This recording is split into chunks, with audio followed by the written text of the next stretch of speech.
Her daughter said it with a smirk. When is she finally going to die so we can breathe? Margot Ellis, retired CPA and widow, didn't flinch. Tessa, her only child and self-declared heir, had made one mistake too many. By Friday, the house was under contract, the trust rewritten, and every key changed. She'd spent years being quiet, erased, and expected to hand it all over. Now her silence came notarized, and it had a closing date. She stood in the hallway, a soft fleece blanket folded in her arms, the scent of lavender dryer sheets clinging faintly to its fibers. She wasn't eavesdropping. She was moving slowly, as she always did now. And then she heard her name. Not the name itself, but the weight of it. Tessa's voice, clear and razor-sharp, floated in from the living room. When is she finally going to die so we can breathe? The words sliced through the stillness like broken glass underfoot. Margot didn't move. The blanket sagged slightly in her arms, pulling at her balance. Her daughter's voice, her daughter whom she once read Goodnight Moon to during thunderstorms, was now dry, impatient, brittle with calculation. She listened. Brent was there too, of course. He always was. She pictured him slouched on the leather couch she paid for, sipping from the ceramic mug he always left unwashed. His reply wasn't words, just a sound, a barely audible grunt, an agreement by silence. Tessa went on, her tone now louder, almost performative. The house, the money, we're just waiting, that's all. Everyone's just waiting. Margot turned. She walked back toward her room, her slippers silent against the wood floor she'd once polished with care. The blanket still in her arms, she passed the family photos in the hallway, the ones Tessa hadn't updated in 10 years, and paused briefly at one. A grainy snapshot of them at Wrightsville Beach back when Tessa still reached for her hand in public. Margot couldn't remember the last time she'd seen her smile without it costing something. Inside her bedroom, she laid the blanket on the end of the bed with careful fingers. Then she sat at her vanity, the bulb above the mirror flickering once before holding steady. The room smelled of old perfume and faint lemon polish. She stared at her reflection, hair thinning but neat, the faint lines of age mapping across her cheeks like cracked porcelain. She leaned closer and whispered, almost like she was asking someone else. So that's what I am now. She didn't cry. Instead, she opened the top drawer, removed a small tin box of mints, and retrieved a folded piece of paper tucked beneath the plastic insert. It was a checklist, her handwriting careful and squared, titled Final Matters Updates. She hadn't looked at it in nearly 4 years. The next hour passed in silence. Not the fragile, brittle kind that waits to be broken, but the type that thickens, solidifies, the kind people mistake for absence when it's really resolve. She made tea in the kitchen, Earl Grey, no sugar. Tessa and Brent were still in the living room, now scrolling on their phones, barely acknowledging her when she passed behind the couch. Neither looked up. Back in her room, she opened the closet. The estate folder was in a fireproof sleeve, buried behind old tax returns and warranty documents. She pulled it out, its weight heavier than she remembered, not in pounds, in consequence. The pages were still orderly, clipped in place, original deed to the house, her will, notarized, living trust, power of attorney, all of it. Tessa's name appeared over and over again. Margot stared at the signature line, her own signature flowing and precise like the person she used to be, someone who believed her family would honor her because she had honored them. She set the folder on her nightstand, the lamp glowed soft amber across its glossy black surface. Outside, wind moved through the trees like whispering ghosts, and then, something small but certain. Margot took a slow, full breath. She counted to 5 before letting it go, not from fatigue, from control, from readiness. Then she reached for the phone on the dresser. Her finger hovered for only a second before dialing. Not Tessa, someone else. Not family. Someone who remembered when family failed her. The living room curtains were thin, a pale cream that filtered sunlight just enough to soften the truth but not hide it. Margot stood still behind them, 2 fingers holding the edge just slightly apart, careful not to shift the fabric too much. She didn't want them to know she was watching. They assumed she wasn't paying attention anymore, that age-dulled vision, that silence meant absence. But her eyes were sharp enough. Outside, Tessa and Brent stood near the edge of the back patio. The weeds she had pulled just last month were already creeping up again, clawing between the cracks of the stone path. Tessa wore leggings and an oversized sweatshirt that said Sunshine State, though her expression could have frozen a summer day. Brent was holding a phone in one hand, pointing at the patch of grass by the hydrangea bush with the other. That's where the deck should go, he said. A proper one, with a hot tub. Maybe if we open it up all the way, we could even extend the kitchen windows. Yeah, Tessa said, adjusting her ponytail. It's got to feel fresh, not preserved. Preserved like a relic, like her. Margot's fingers curled into the curtain's hem. The deck they spoke of was her husband's final project before the cancer made him too tired to swing a hammer. He'd spent weeks designing it with Margot's tea mug beside him, scribbling sketches on graph paper at the kitchen table. Now Brent wanted to rip it up and replace it with something modern. Once we have the house officially, Tessa continued, her voice dropping just enough to make Margot lean in, we'll redo the floors too, hardwood. None of that old carpet crap. Margot's slippers barely made a sound as she stepped back from the window. The air in the room was faintly floral, whatever was left of a potpourri sachet in her drawer, but now it tasted stale. She went to her desk, opened the middle drawer, and pulled out the worn, spiral-bound notebook. The edges were frayed, the cover curled at one corner. In black ink on the front, in her precise block handwriting, things they forgot I remember. She flipped to a blank page, dated the top in clean strokes, and began to write. July 12th. They stood in the yard discussing what to demolish as if I'm already gone. Brent never paid back the $40,000 I loaned him. Tessa said she'd handle it. She didn't. Property tax still split in half, though they pretend they cover it all. They don't. She paused, letting the silence soak in. The sound of a bird warbling outside, the buzz of Brent's phone as he scrolled, a faint laugh from Tessa. Margot closed the notebook and tapped her fingers on the desk. They thought she was just filling time now, like a container with nothing inside but dust. But she had numbers, receipts, records, memory sharp as broken glass, and a plan. She reached for the phone and dialed. 2 rings. Margot, came a warm, steady voice.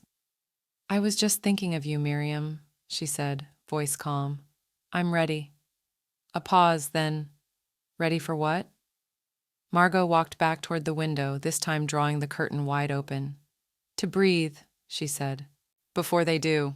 The glass door hissed shut behind Margot as she stepped into the cooled air of Dale and Whitaker, attorneys at law. The scent of lemon cleaner and laser-printed paper hit her first crisp and sterile.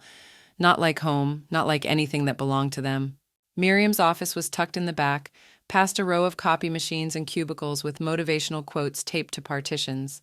The young receptionist looked up, smiled politely, then glanced at the intake calendar. Miss Ellis, she said, standing. You're early. I like to be, Margot replied, her voice even, composed.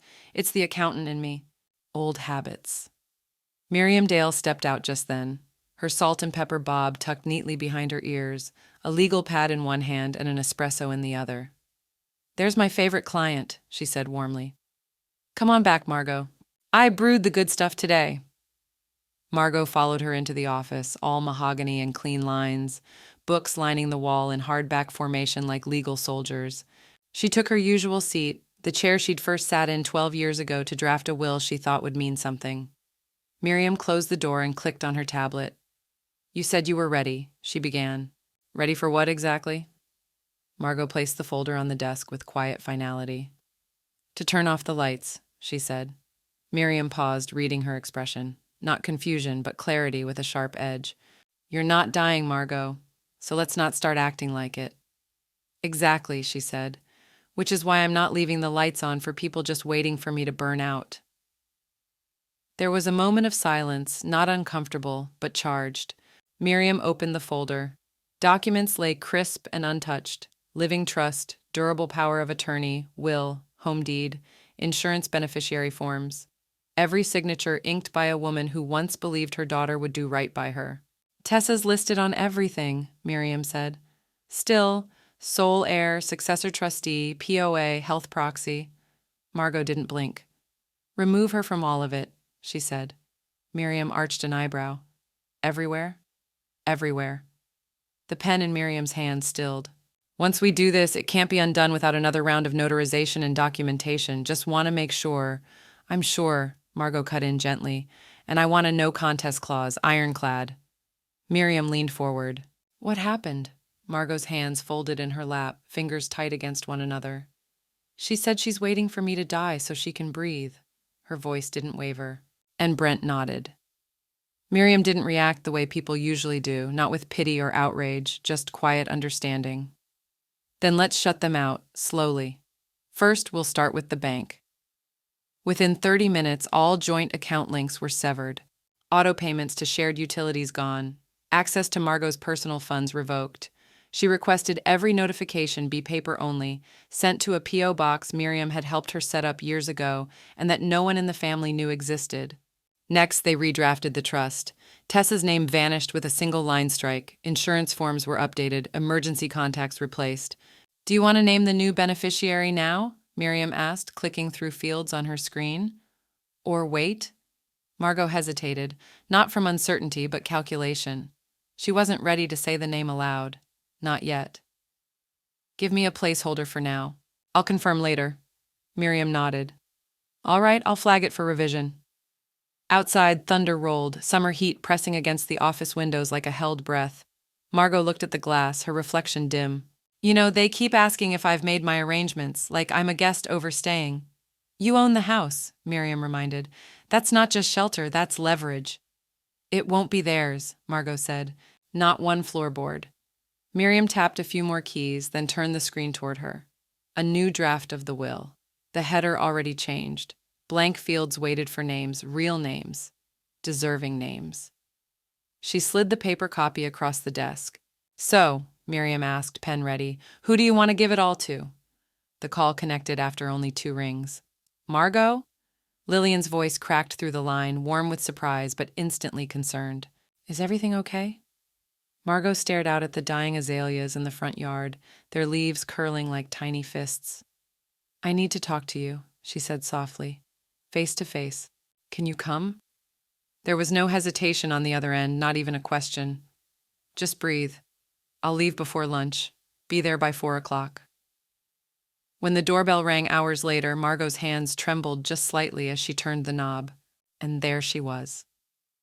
Lillian. 33 now, taller than she remembered, hair pulled back in a loose bun, eyes already glassy with emotion. "Still smells like cinnamon in here," Lillian said, stepping inside and hugging her tightly. "God, I've missed you." "You drove all that way without asking why?" Margot murmured, holding her close. "You never called unless it mattered." They sat at the kitchen table where the light filtered through the blinds in golden stripes. Outside, the wind wrestled quietly with the chimes Margot had hung years ago, when she thought peace could be purchased in sound. Lillian watched as Margot placed the estate folder gently between them, her brow furrowed. Are you okay?" Margot exhaled slowly, fingers tracing the edge of the manila cover. "You remember when you were 16?" she began. "And I told the caseworker that if they moved you again, I'd go straight to the county board myself?" Lillian's throat tightened. "You were the first person who ever stayed." "You always said I saved your life," Margot whispered. "I didn't." "You saved mine too, just slower." She opened the folder, legal documents splayed like dominoes, revised trust, power of attorney, beneficiary forms, every line scrubbed of Tessa's name, every field now waiting. "I want to make you the successor trustee," Margot said, voice steady, "and the inheritor of everything, the house, the accounts, what's left of my time." Lillian froze. "Margot, no, you have a daughter." "No," Margot said, firm this time. "I had a daughter. I raised someone, but she grew into someone else." The silence thickened, broken only by the low hum of the refrigerator. "You were never obligated to love me," Margot continued. "But you did. You sent birthday cards every year, even after you left. You never asked for anything." Lillian's eyes brimmed with tears. "I didn't know it had gotten this bad." "They don't even pretend anymore," Margot said. "I'm a placeholder in my own home." "An expiration date walking around with keys." Lillian wiped her cheek. "You're not a placeholder. You're the reason I became something. I'll never let you be erased." "Then help me," Margot whispered. "Help me rewrite the end while I still have the pen." They sat like that for a moment, 2 women, not by blood but by choice, by years of survival and quiet love. Then came the sound of keys at the front door. Margot stiffened. "She's not supposed to be home till 6. The door creaked open. "Mom?" Tessa's voice echoed from the foyer, sharp and annoyed. "Why is your car in the drive? Brent said you had your doctor today." Margot rose just as Tessa rounded the corner and froze mid-step. Lillian stood, her presence calm but unmistakable. The estate folder still open on the table, documents exposed like a confession. Tessa's eyes narrowed. What is that? Her gaze dropped to the folder, scanning too quickly, mouth tightening. Who is she? She asked, looking Lillian up and down. Why are you talking about trusts? Margot stepped forward slowly. Tessa, this is Lillian. She's someone who never asked when I'd die to get what she wanted. Tessa stood in the hallway, arms crossed, eyes locked on the kitchen where Margot and the stranger sat whispering over a folder too thick to be casual. She didn't speak at first. She watched. The papers were crisp, the edges aligned with purpose. Not junk mail, not doctor bills, legal. And Lillian, or whoever she was, kept nodding, like she already knew too much, the kind of nod that made Tessa's stomach twist. Margot closed the folder when she noticed her watching. The look in her mother's eyes wasn't frightened, it was final. That night, Tessa couldn't sleep. She lay beside Brent in their cramped upstairs bedroom, ceiling fan clicking above them like a slow metronome. You think she's rewriting the will? She whispered. Why would she? Brent mumbled, half asleep. Because that woman didn't come here for tea, Tessa said, and because Mom hasn't looked at me like that since Dad died. Brent turned toward the wall, dragging the blanket with him. You're reading too much into it. But Tessa knew that expression, cool, silent calculation, the same one Margot wore when she audited a spreadsheet down to the penny. Something had changed, and it was happening fast. 2 days later, Margot had her cardiologist appointment. Routine checkup. Tessa insisted on driving her, made excuses about traffic and parking. Margot let her without argument, and that only made Tessa more nervous. The second the front door clicked shut behind her, Tessa darted upstairs. She didn't knock. She didn't hesitate. She went straight into Margot's bedroom, her jaw tight and fingers already twitching. The first drawer, socks and receipts. The second, medication, a single pack of wintergreen mints. Nothing. She moved faster, tugging open the file cabinet that rarely opened. Nothing but old warranties, pre-2012 taxes, and a birthday card from someone named Doris. Tessa crouched by the nightstand, yanking the bottom drawer open. Empty. Not just unused, cleared. No dust ring, no forgotten pen wedged in the back. Whatever had been there had been taken deliberately. Tessa's heart pounded in her ears. She turned to the closet. She ransacked it. Shoe boxes opened and upturned, sweaters folded and then flung. Hangers clanged against the rod like wind chimes in a storm. Still nothing. She sat back on her heels, sweating now despite the AC humming softly. The room smelled faintly of lilac and old wood, scents that once meant comfort and now felt suffocating. You're slipping, Mom, she whispered. She looked toward the vanity. Last place.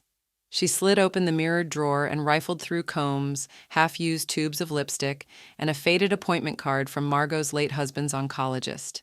A life neatly cataloged, and somewhere underneath it a power shift she couldn't find.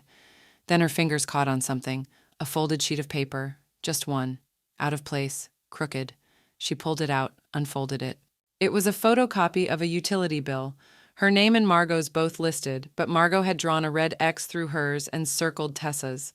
Tessa stared at it, confused at first, and then horrified. She's cutting me out, she whispered, piece by piece. She stood too quickly, bumping her knee on the dresser, wincing. She shoved everything back roughly and left the drawer slightly askew. Downstairs, Brent was sitting on the couch when she burst in. We need to hurry, she said, pacing in the living room. With what? He asked, not looking up from his phone. All of it, she snapped. She's slipping. She's hiding things, planning something. Brent sighed. You said she was always meticulous. Maybe she's just organizing. No, Tessa snapped. This is different. She's not organizing, she's erasing. He glanced at her now, the worry finally cracking through. What are you going to do? Tessa didn't answer. She just stared toward the staircase. Margot returned home 2 hours later. She moved through the house calmly, her keys still in hand, purse over her shoulder. She hung up her cardigan, slipped off her shoes, everything in its place. But when she stepped into her bedroom, she saw it. Barely noticeable, but not to her. The paper drawer on the nightstand wasn't aligned. Something inside had shifted. She walked over, opened it slowly. The copy was still there, but now it was crooked. Someone had touched it. Margot's lips curled slightly, not in fear, in amusement. She straightened the paper carefully, closed the drawer with a soft click, and whispered, "Good. Let her worry." Next day, Margot pressed her palm flat against the doorframe as she stepped onto the front porch. The sun sharp in the late afternoon sky, carving hard lines across the driveway. Her hand lingered on the wood, not in nostalgia, but in assessment. They walked through this house like it was already theirs, picked it apart like vultures circling a body not yet cold. But it wasn't theirs. It never had been.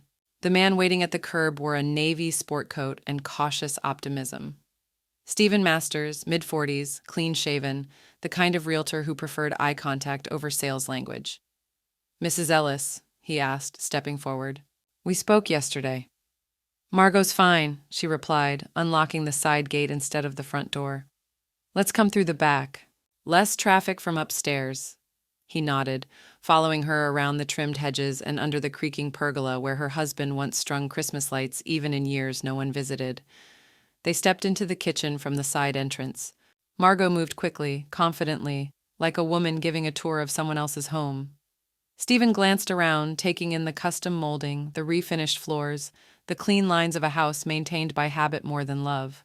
"You said it's in your name, solely?" he asked, pulling out his tablet. "Since 2003, she said. "My husband passed in 2011. No liens, no second mortgage. It's been paid off longer than Tessa's been married." He glanced up. "That's rare these days." "So is gratitude," she said. They moved room to room, dining, den, hallway. Stephen snapped discreet photos, his shoes making soft clicks against the hardwood. Margot made note of every sound. Upstairs, silence. Tessa and Brent were out bar class and a late grocery run. She had roughly an hour. "It shows well," Stephen said. "You've kept it immaculate." "I don't keep it for them," Margot replied. "I keep it because I know where everything is. That's what aging really is. Living in a museum you built with your own hands, only to realize others have started picking out the art for their own walls." He hesitated. "They know you're selling?" She turned and looked him dead in the eye. "They think they own it in spirit," she said. "But spirits can't sign closing papers." Stephen blinked, then nodded, impressed. "We'll list it quietly. No public signs. I have a couple clients looking for move-in ready homes in this zip code. Retired military and a widowed dentist. Both cash buyers, both low drama." "I like low drama," Margot said, "especially when it pays in full." He handed her a small folder. "Preliminary listing documents. You can review and return. I can have it posted by the weekend." Margot took the folder, then walked him out the back again, careful not to leave any trace of his presence behind. Later that evening, Margot sat on the edge of her bed, legs crossed at the ankle, the unsigned folder resting in her lap. A light knock at the front door startled her. When she opened it, Lillian stood, holding a brown paper bag and a Tupperware container. "Leftover pot roast," she said, smiling gently. "You haven't been eating. I can tell over the phone." Margot took the food and stepped aside to let her in. They sat together in the kitchen as the light shifted gold outside the window. Margot slid the real estate folder across the table. "I'm selling it," she said plainly. Lillian took a breath but didn't speak right away. She reached into her own bag and pulled out a small envelope. "I was going to wait," she said. "But maybe now's better." Margot opened the envelope. Inside was a printed map with a small circle drawn in blue ink around a cottage-shaped structure. "Guest house," Lillian said. "Separate key, full bath, fenced garden. It's yours, when you're ready." The key in Margot's hand was cold and sharp, fresh from the hardware store counter. It belonged to something new, small enough to carry, heavy enough to matter. The fireproof lockbox sat on the passenger seat beside her, still in its packaging, the weight of it like a sealed vault of choices. As she drove the quiet neighborhood backroads toward home, she didn't play the radio. The silence was intentional, the kind you needed when making irreversible decisions. She turned left onto Sycamore Drive, where the hydrangeas drooped in full summer bloom. Her neighbor Marcy's house came into view, the red door always slightly ajar in good weather and the wind chimes clinking gently against one another like porcelain bones. Margot parked, picked up the box, and carried it under one arm like a precious bundle. Marcy opened the door before Margot knocked. "I saw you pull in," she said with a smile. "Coffee just finished." "I won't stay," Margot replied. "Just need a small favor." They stepped into the kitchen, the air warm with cinnamon and clean linens. Margot placed the lockbox on the counter and began unlatching the clips. Inside, she laid them one by one: the new will, notarized, the living trust, deed transfer paperwork, banking records with Tessa's name now absent, health directives, her husband's original death certificate, the one Tessa never asked to see. "You want me to hold on to this?" Marcy asked, tilting her head. "Not forever, just until the dust kicks up." Marcy didn't ask what that meant. She simply nodded and took the key from Margot's hand. "Top shelf of the laundry cabinet," she said. "Next to the old sewing machine. Nobody goes near it." "Perfect." Margot touched her shoulder, a rare gesture from someone who'd grown tired of touching things that no longer gave warmth in return. Back home, she walked through the front door with an empty tote bag and an alibi. By the next morning, Margot had accidentally forgotten to schedule the water bill, then the internet, then the gas. Tessa noticed, of course, and quickly. "Mom, Spectrum called," she said over breakfast. "They said the account was suspended for non-payment. Did you cancel it?" Margot blinked, feigning confusion. "Oh, I thought that was on autopay. Didn't you set that up, sweetheart?" "No, you did," Tessa snapped, eyes narrowing. "Are you okay?" "I'm 72, not 75, Margot replied coolly. "I still remember my own passwords." Brent chimed in from the hallway. "She's been slipping a little," he muttered. "It's probably just stress." "From what?" Margot called back. "Too much sitting around watching me wait to die?" The silence that followed was thick enough to chew. Later that afternoon, Tessa cornered her in the den, arms crossed, voice tighter. "We need to start discussing final arrangements, Mom, for when things happen quickly." Margot looked up from her crossword puzzle. "You mean burial or cremation?" she asked flatly. Tessa's expression cracked. "It's not just that. It's what you want done with everything. We don't want to guess. We want to honor your wishes." Margot smiled faintly. "You already guessed. I heard you the day you said you were just waiting. That was your guess, wasn't it?" Tessa didn't answer. She just turned and left the room, the sound of her heels sharp against the tile. That evening, Margot stood in her bedroom with the real estate documents spread out neatly across her dresser. The sun had dropped behind the trees, the light now amber and flickering. She picked up her phone and dialed Stephen Masters, the realtor. He answered on the first ring. "Margot?" She closed the last drawer of her dresser and locked it. "Go ahead and list it," she whispered. "I'm ready." The front door clicked shut at 11:42 a.m. Margot stood at the window, curtain cracked just wide enough to see Tessa back the SUV out of the driveway, Brent in the passenger seat, fiddling with something on his phone. The garage door rumbled closed behind them. A grocery run and a trip to Home Depot. She'd overheard it over their morning coffee as if she weren't sitting 6 feet away. "Let's grab those patio tiles," Tessa had said, "so we're ready once it's our house." Our house. Margot turned from the window and exhaled. Today, everything changed. 10 minutes later, Stephen Masters arrived in an unmarked gray sedan. He didn't wear a jacket this time, just rolled-up sleeves and a folder tucked beneath his arm. "We're still good for the walkthrough?" he asked, stepping in. "They'll be gone another hour," Margot said. "Maybe 2 if she gets sidetracked by throw pillows." Stephen smirked, respectful but knowing. Behind him, the inspector, a quiet man named Harris, carried a clipboard and a thermal camera. Margot led them through the house with the steady grace of someone erasing chalk lines. Room by room, she pointed, clarified, and translated her husband's past handiwork. The reinforced beams in the attic, the double insulation in the crawl space, the rewired fuse box they'd paid for out of pocket after a storm nearly fried it. Upstairs remained untouched. They wouldn't need to go there. She kept the TV running in the living room as background noise, just in case a nosy neighbor thought something looked off. The curtains stayed closed. The front door remained locked behind them. By 12:36 p.m., it was done. "You've kept this place in pristine shape," Harris said as he packed up. "Better than most we see from people half your age." "People half my age tend to think time is a given," Margot replied. Stephen handed her a summary. "I'll call as soon as we get offers, but based on what he saw," he nodded at Harris, "you'll get movement fast." Margot walked them out through the back gate.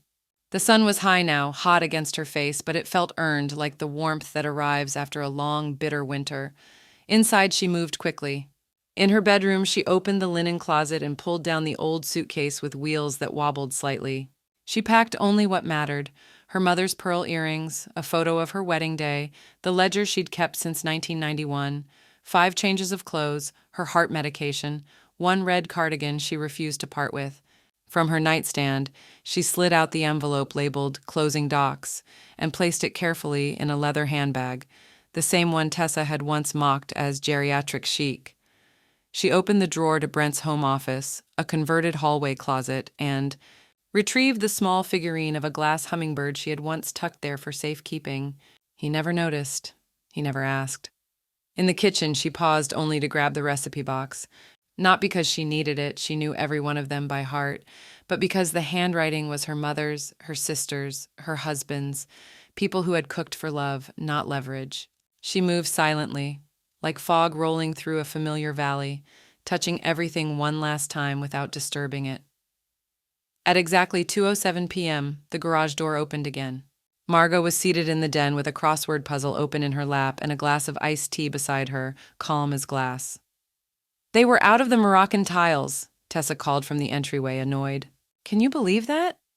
"Unbelievable," Margot said without looking up. The next morning, her phone buzzed before sunrise. Stephen's voice was crisp, a thread of disbelief beneath his usual calm. "Margot," he said, "we just got a cash offer. 30 over asking. They want to close in 10 days. Margot stared out the window at her blooming hydrangeas, the ones Tessa planned to rip up. "Then let's make it happen." The envelope arrived on a Wednesday, hand-delivered by a courier who wore mirrored sunglasses and didn't linger. He left it wedged between the brass handle and the storm door, plain white, addressed to Tessa and Brent Maddox. Margot watched from the living room, her hands wrapped loosely around a cooling cup of coffee. She didn't move until the courier's car had disappeared around the corner. By the time Tessa found the envelope that afternoon, the house was quiet. Brent was upstairs working on something meaningless, and Margot was in the sunroom, trimming dead leaves from a pothos that had survived everything but neglect. "What is this?" Tessa's voice cracked the calm, sharp, and rising. Margot didn't turn around. She snipped a yellowing leaf and dropped it into the ceramic bowl beside her. "It's from my attorney," she said. "You should read it." Tessa stood frozen in the entryway, envelope dangling from her hand like a threat she hadn't decided how to use. 30 days to vacate, she said, reading the page aloud, now breath-catching. "You're evicting us?" Margot turned slowly in her seat, looking up at her daughter with the kind of quiet finality that stripped away performance. "This is still my house," she said. "I'm selling it, and you don't live here. You occupied it. I've been taking care of you." "No," Margot said evenly.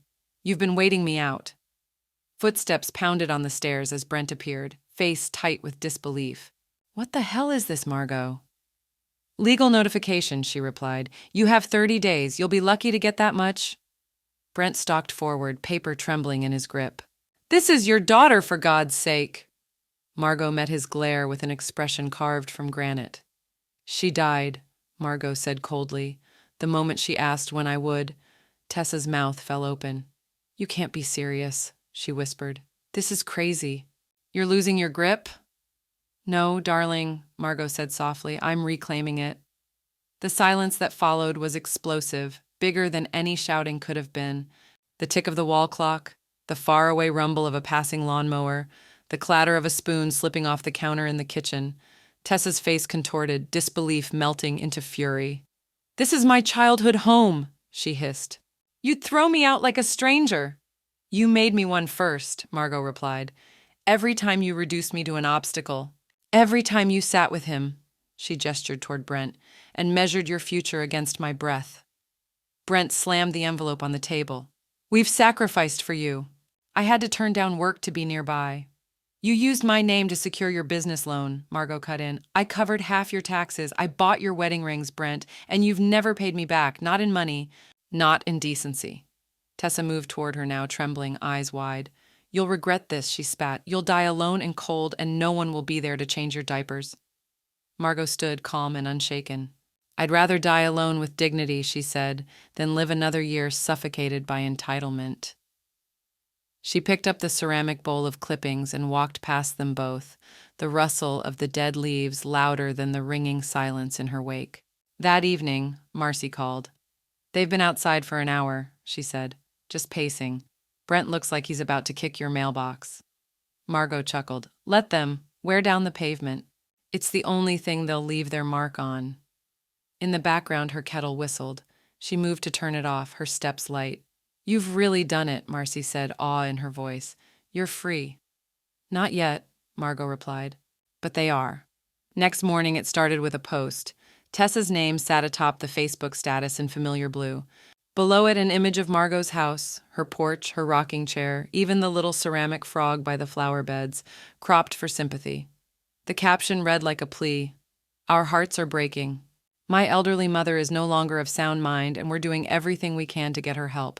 It's painful watching someone you love push you away when all you want is to protect them." The likes came quickly. So did the comments. "Sending love, Tessa. Prayers. This must be so hard for you both. Let us know if you need anything." Margot scrolled through the post in her sunroom, glasses perched on the tip of her nose, one hand wrapped around her tea mug. Her thumb paused over a particularly bold comment from an old church acquaintance. "Are you sure it's not dementia? You should call APS." She didn't laugh, but she did smile, a small, precise smile, like someone watching a toddler throw a tantrum in a glass room. The phone began ringing within the hour. Some calls were hesitant, others were laced with forced cheer. "Margot, it's Cheryl from the quilting group. Just wanted to check in. Tessa mentioned you might be having a tough time lately." "Hi, this is Pastor Rich. Tessa said something about a family misunderstanding. Maybe we could all sit down and pray through it." "Hey, hun, it's Diane. You okay? Tessa says you're evicting her. There's got to be more to the story, right?" Margot's responses were measured, gentle, lethal in their restraint. They weren't there when she said what she said. Protect me from what? My own clarity? No misunderstanding, just miscalculation on their part. She let the calls come, let the gossip swirl like dust kicked up by the boots of cowards. At 4:17 p.m., her landline rang again. Marcy didn't bother with hello. "You need to see this," she said. "It's going around the neighborhood text chain." A pause, then, "It's from Brent." Margot stood in her kitchen, the same kitchen where she'd once cooked Tessa's favorite strawberry pancakes every Sunday. Now she leaned against the counter, staring at the phone like it had turned radioactive. Marcy read the message aloud, her voice shaking with fury. "We're losing everything to a bitter old woman who's losing her mind. If anyone knows an elder law attorney, we need help fast." Margot said nothing for a long moment. Then she chuckled, a short, clean break in the air. "I'm not bitter," she said. "Bitterness is what's left after hope dies. I haven't lost anything. I finally started reclaiming." "They're panicking," Marcy said. "They know the walls are closing. Let them feel what it's like to be the ones locked out." She hung up the phone and walked to the entryway mirror, smoothed her hair, adjusted her collar. Her reflection looked back at her with sharp, unblinking eyes, not frail, not failing, focused. She returned to the kitchen where her list sat neatly folded by the sink. Lockbox confirmed, realtor updated, utilities transferred. Packing halfway done. She uncapped her pen and checked the final box. Online firestorm, irrelevant. The final box was smaller than Margot expected. Just a banker's cube of paper memories, tax filings, greeting cards, a few old recipes, and her husband's veteran's ID. It didn't rattle when she moved it. It didn't sag. It sat in the foyer like a quiet farewell. She looked around the house, her house, one last time while it still resembled her version of it. The scent of lemon oil clung faintly to the baseboards where she'd knelt just 2 nights earlier, polishing trim no one would ever compliment. The walls had been stripped of photos. The upstairs guest room, once Tessa's childhood bedroom, was now hollowed out to a mattress and a forgotten curling iron. In the dining room, only sunlight filled the chairs. At 9:03 a.m., the moving van turned into the driveway, its engine humming low and steady. The crew, 2 men in plain shirts and well-worn gloves, worked quietly. No branding on the truck, no noise, no spectacle. Just motion. Margot stood at the door with her keys in her palm, looped once through her finger like a promise. "We'll be in and out in an hour," one of the movers said. "You want to ride in the cab or follow behind?" "I'll meet you there," she said. "I want to watch them walk in." He gave a respectful nod and disappeared back toward the truck. By 9:41, the house was half empty. The pictures were gone, the quilts folded and packed. Only furniture remained, just enough to stage it, just enough to fool a casual glance, which was exactly the point. At 10:07, the front door banged open. "Why are the windows open?" Brent's voice echoed into the silence. "Why does it smell like cleaner in here?" Tessa followed 2 steps behind, stopping short when she entered the living room. Where the hell is everything? Margot was in the kitchen, wiping the counter slowly with a soft rag. She didn't rush, didn't even flinch. "Mom!" Tessa's voice climbed. "What did you do?" "I cleared the air," Margot said without looking up. "The way you said you needed—" "What does that mean?" Brent asked, stepping over a missing rug imprint in the floor. "Where's the couch? Where's the safe?" "Gone," she said.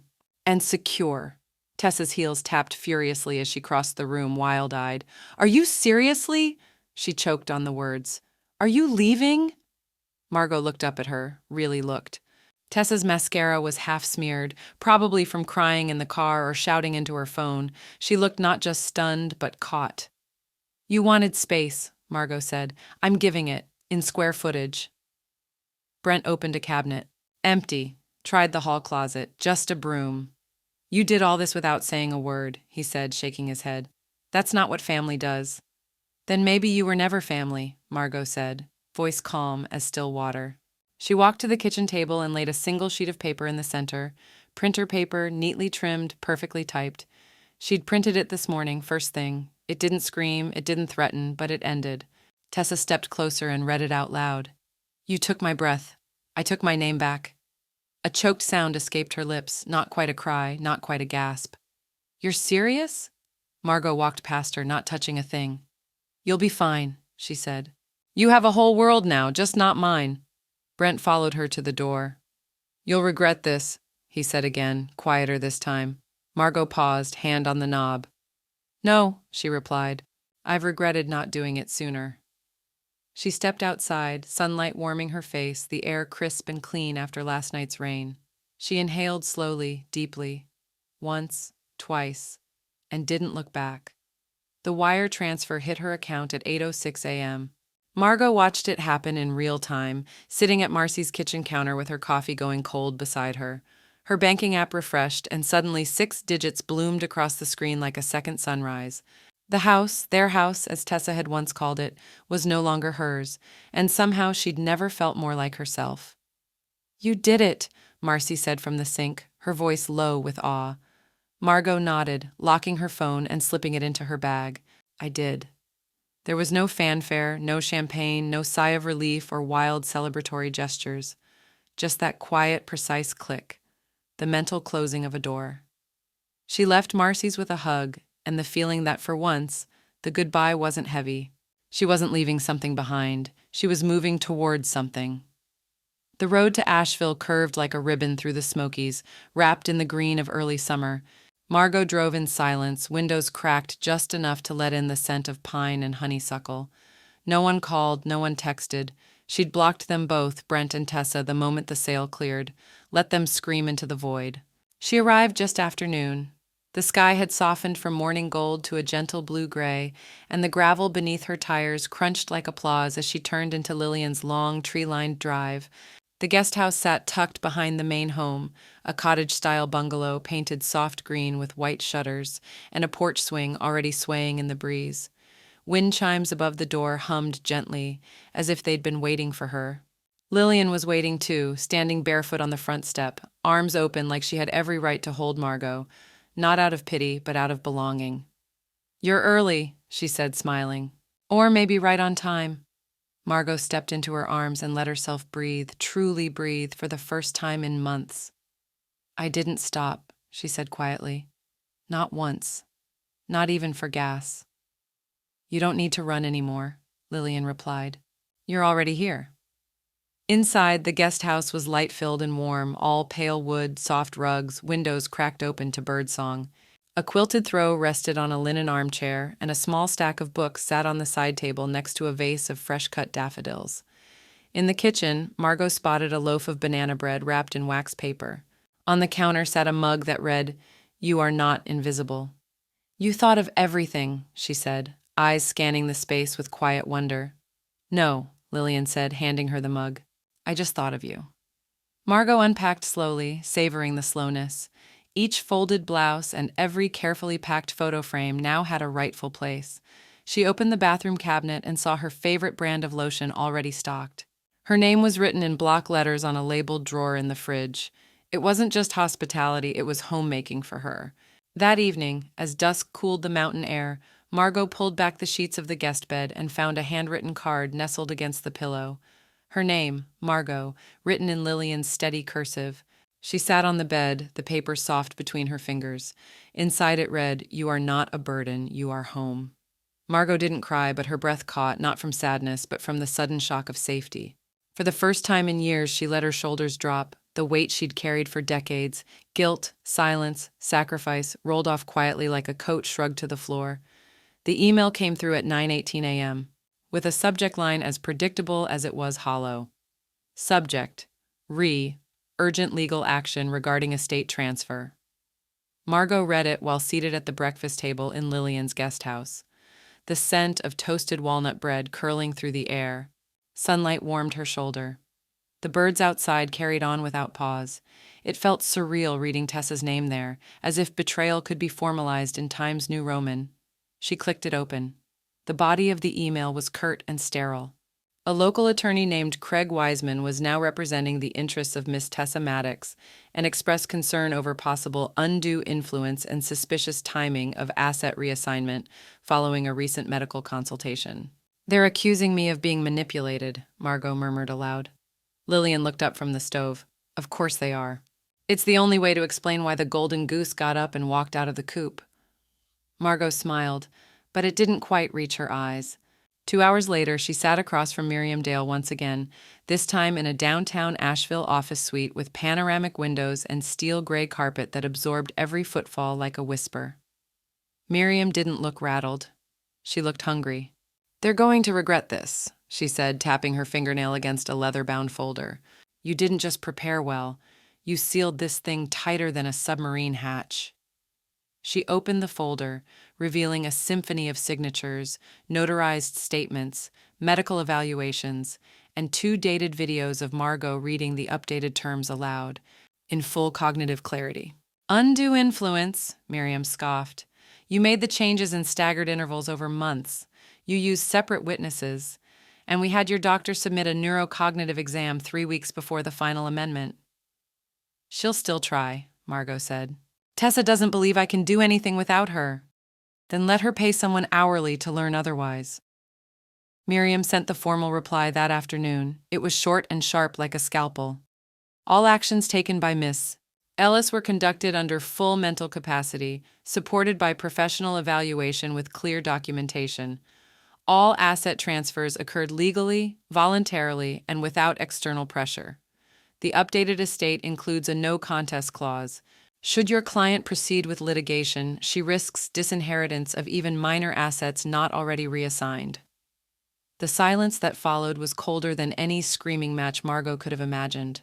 For 3 days, there was nothing. No new emails, no texts, not even gossip from the neighborhood threads Marcy kept feeding her. Just quiet, the kind of silence that comes after the realization hits.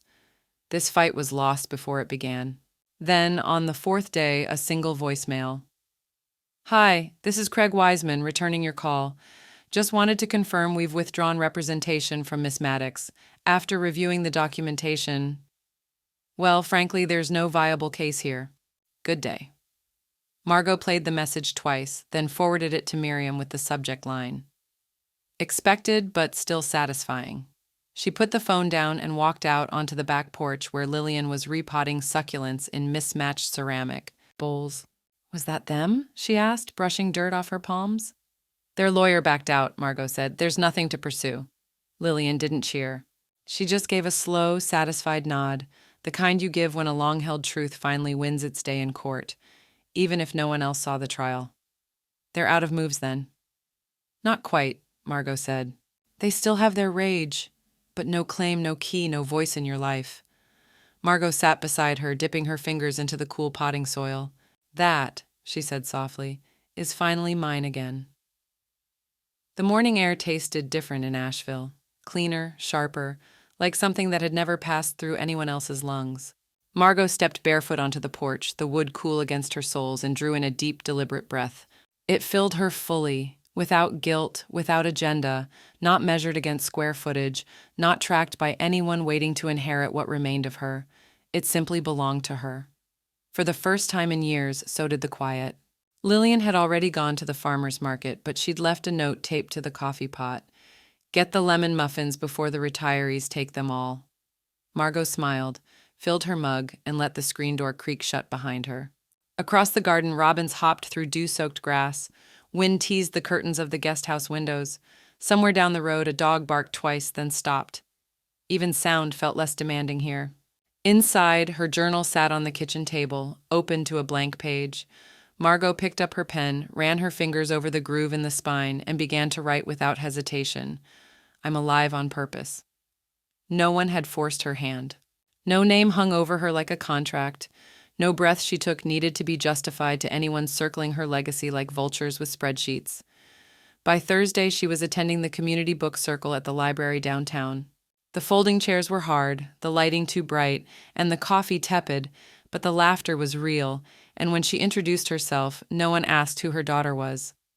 I'm Margot, she said, voice steady. I just moved into town. Starting over. The woman beside her, a retired nurse with silver braids and cracked knuckles, patted her arm. We all are, honey, just different chapters. Margot wrote that down later in her notebook. She didn't want to forget it. Saturdays became potluck days. Lillian dragged her to a porch concert where a bluegrass trio played under string lights, and strangers offered folding chairs like they'd been saving them for her all along.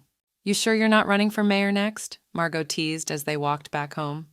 Don't tempt me, Lillian grinned. They'd elect you instead. You've got that no-nonsense charm. I've got decades of knowing when someone's full of it, Margot replied. That's not charm, that's survival. But she laughed when she said it. She was starting to laugh again. One afternoon, while sorting mail on the sunlit porch, Margot paused at a hand-addressed postcard. No return address, just slanted handwriting and a red barn printed on the front. The message was short, scrawled in ballpoint ink. We heard. We're proud. Cousin Helen in Tom, Minnesota. She blinked, stunned. She hadn't spoken to Helen in years, not since the funeral. How had word traveled so far, so quietly? Still, it had arrived like a whisper from a former life, one that had been watching all along. She ran her finger over the edge of the card and sat down on the porch swing. The chains creaked gently as she rocked back, her breath slow, even hers. She didn't need to respond, not yet, but she would.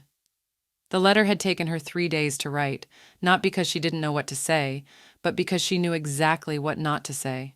No apologies, no caveats, no soft language to soothe old wounds that never deserved healing. Margot sat at the oak writing desk in the guest house, her fountain pen gliding across thick parchment. The ink was blue-black, weighty and permanent. The lamp cast a golden pool over the surface, and outside the windows, wind moved through the tall trees like someone breathing for the first time in years. The envelope read simply, "To be opened upon my death." Inside, the final version of her legacy letter, typed, signed, and witnessed, clear, sharp, beyond dispute. She had tucked it in behind the official will inside the same fireproof lockbox Marcy had returned to her after the sale closed. The letter didn't mention Tessa by name. It didn't need to. It began with a memory, the first time Margot realized that silence could be a weapon instead of a wound. Her mother, hands in flour, lips pressed together as her father raged about a missing hammer. She had said nothing, just stared at the wall until he ran out of fury. Margot had learned that silence, when chosen, could cut sharper than anything screamed in anger. Now it was her turn to wield it, not with violence but precision. She signed over $25,000 to establish a small scholarship in her late husband's name. Not a huge fund, but enough to help a student each year, someone studying accounting from a working-class family. She wanted it to go to kids who understood numbers as more than math, as tools of survival. He believed in second chances, she told the coordinator on the phone. I want this to be someone's first. Then came the envelope for Lillian. She didn't type that one. She wrote it by hand, her cursive still elegant, even as her fingers ached in the joints. The paper was cream-colored, the ink rich. She folded it once and sealed it with a wax stamp Lillian had bought her at a farmer's market booth the month before, the letter M pressed into red wax like a quiet crown. She placed it on Lillian's bed under the copy of To Kill a Mockingbird they were reading together and walked back to the porch where dusk had settled like smoke. The note read, My breath gave her life. Yours gave me mine back. I don't need to know how you'll remember me, because I know you already do. in how you show up, in how you stay. Everything I gave her, she turned into air. Everything I gave you, you turned into roots. So I leave this life not empty, but planted. That night, as the mountains turned blue beneath the stars, Margot sat outside in a thick sweater, tea cooling in her hands. A whippoorwill called out in the trees, its rhythm slow and steady. She breathed with it, counting every rise of her chest like a prayer with no God. She waited for my last breath, she said aloud to no one, but I used it to erase her from my ending. There was no thunderclap, no cosmic justice raining down, just peace, the long, honest kind. She glanced down at the journal in her lap. The last page was open, just a few lines left. She wrote, "They called me dead, but I was just beginning to live again." She kept the pen, leaned back in the chair, and closed her eyes, not in resignation, in arrival.